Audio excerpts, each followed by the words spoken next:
Doesn't it seem like Windows sucks now? Every edition, features disappear, things get slower, settings get harder to find, and in Windows 11, it's bad. But there's something even stranger. Since 2015, Microsoft started letting you upgrade Windows for free, 8 to 10 to 11. But if Windows is free to upgrade, how is Microsoft making money from it? Turns out, this is all part of the plan. This is the tragic fall of Windows and the rise of Microslop.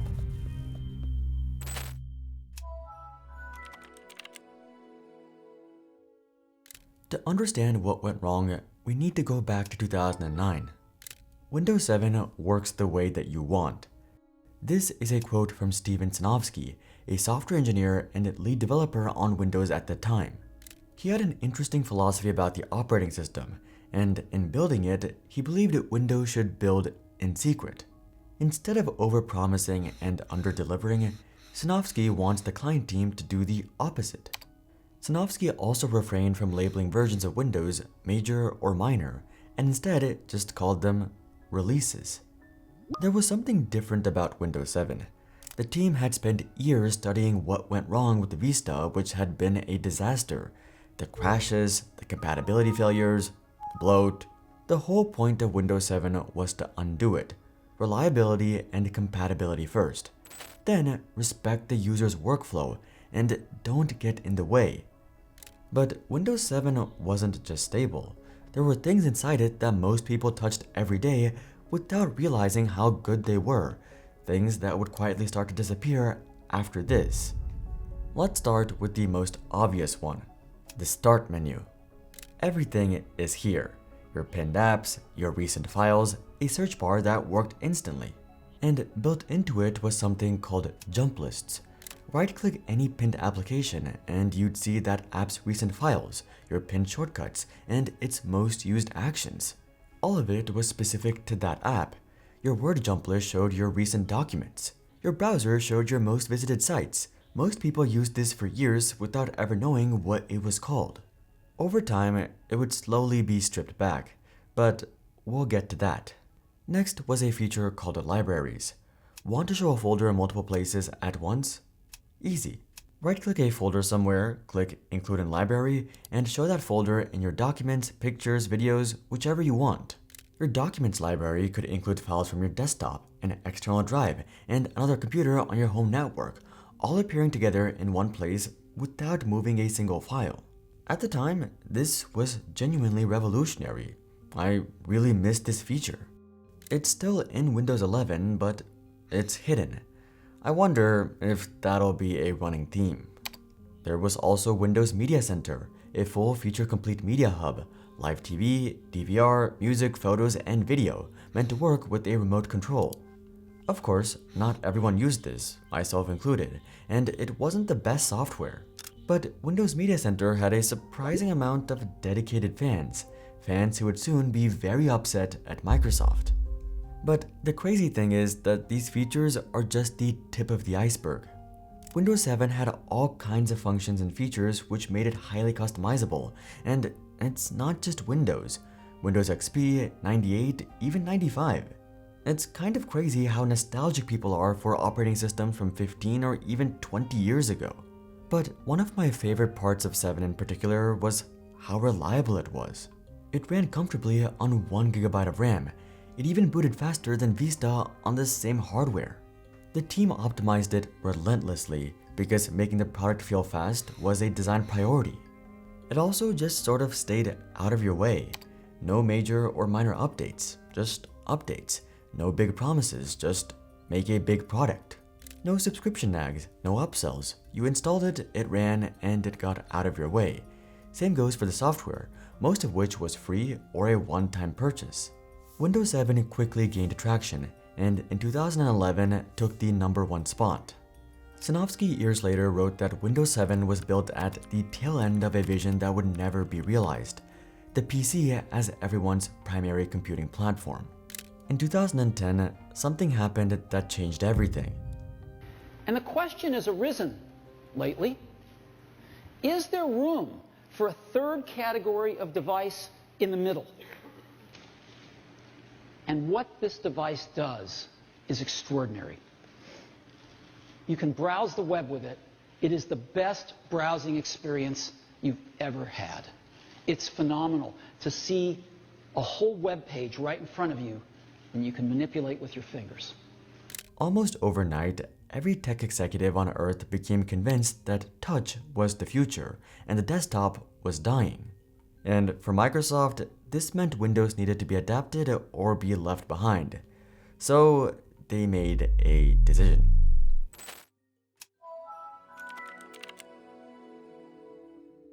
One of the biggest problems facing those in software is actually something called legacy tech debt. You know, those walls of code built years ago by a senior developer who's gone now. Documentation is hazy, and there are comments that say, "Don't touch this, it breaks everything, we don't know why." Now, no one knows how it works. People have tried to modernize it, and nothing's worked. So you just keep using the build that's held together by duct tape. That's because you need a tool tailor-made for this problem.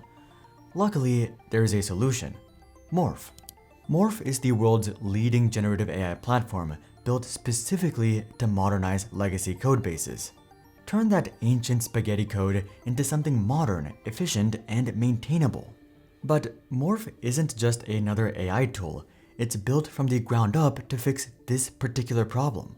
Morph analyzes, maps, plans, executes, tests, and lets you approve every step before anything hits production.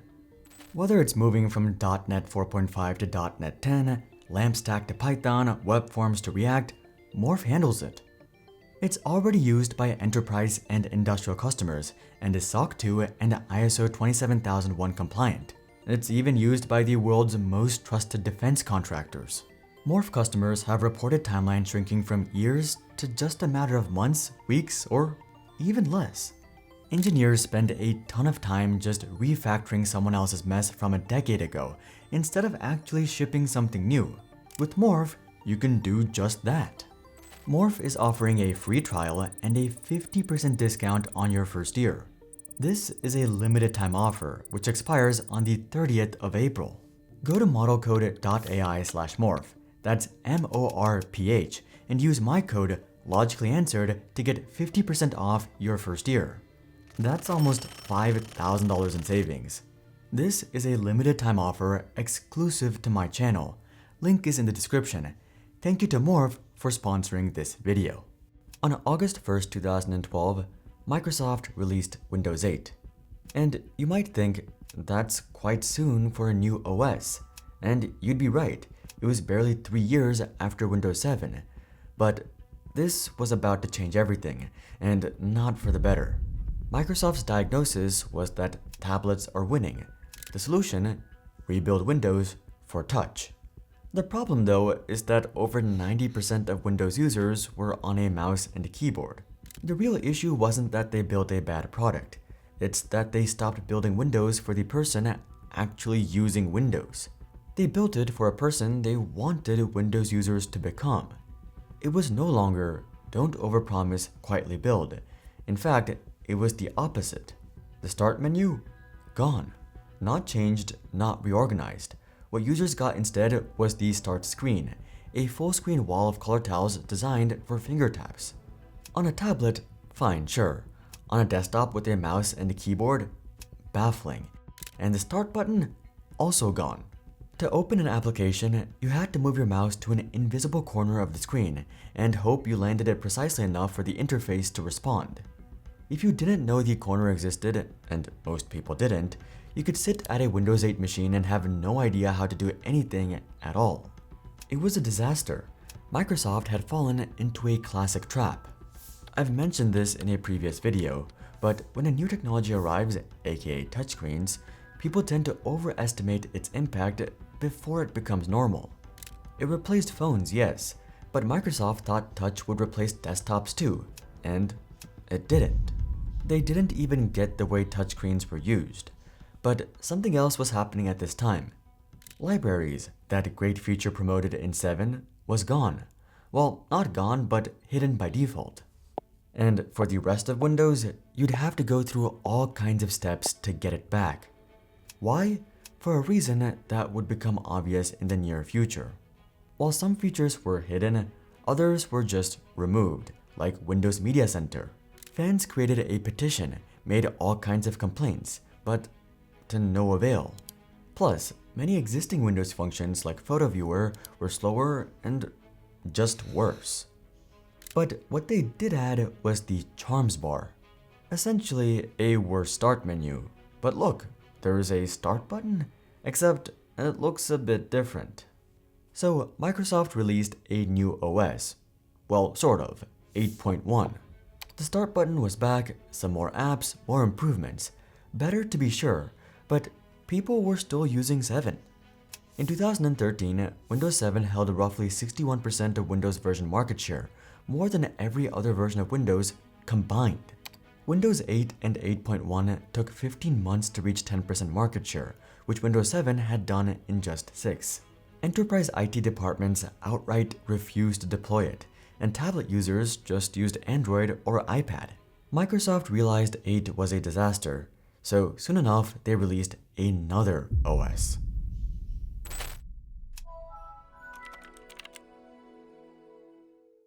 Only on this channel do you get speeches about forgotten library functions from 16 years ago, so subscribe. Before the next OS came another important event. February 4th, 2014, the first day of the new CEO, Satya Nadella. He sends an email out to employees. While we have seen great success, we are hungry to do more. Our industry does not respect tradition. It only respects innovation. This is a critical time for the industry and for Microsoft. Make no mistake, we are headed for greater places as technology evolves and we evolve with and ahead of it. Our job is to ensure that Microsoft thrives in a mobile and cloud-first world. Then came the next big milestone for Windows. Windows 10, which was good?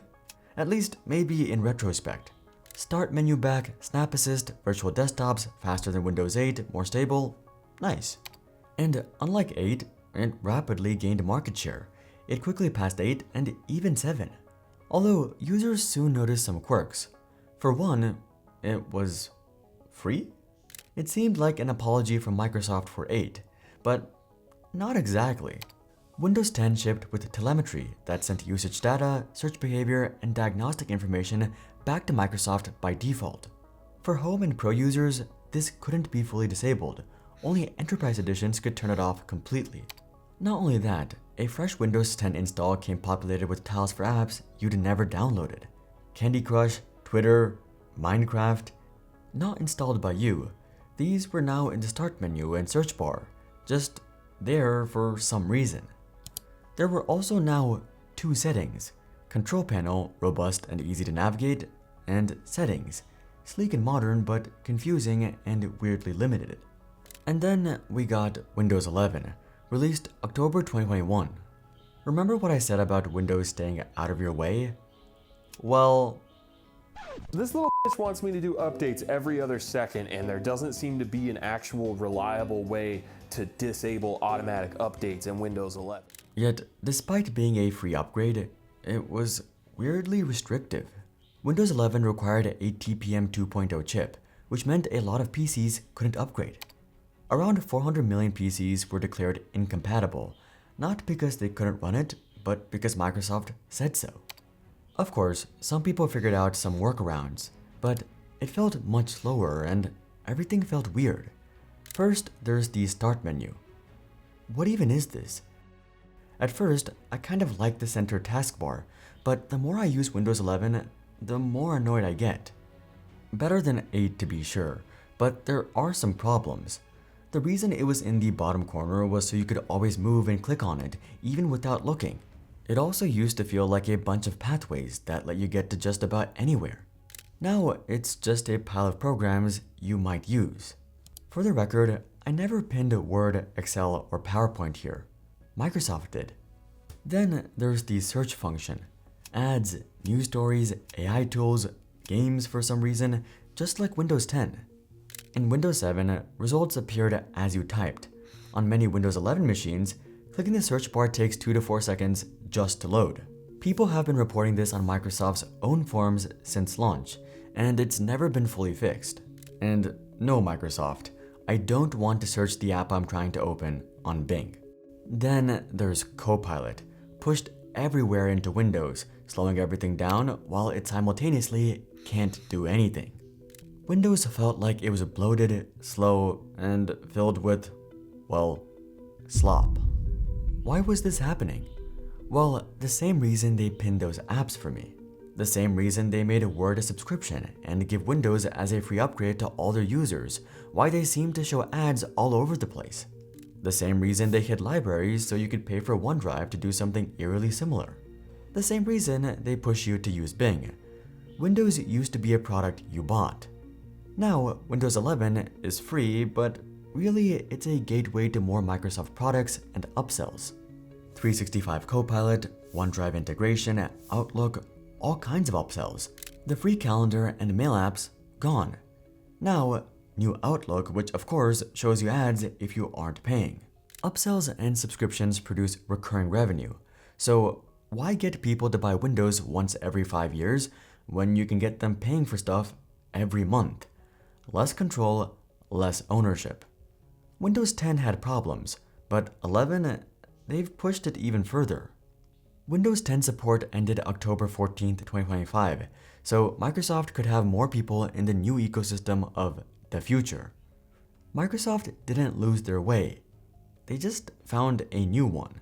Though there is one silver lining. No one seems to be using Copilot despite billions of investment from Microsoft. And now they finally seem to be pulling back a bit. Is there hope for Microsoft?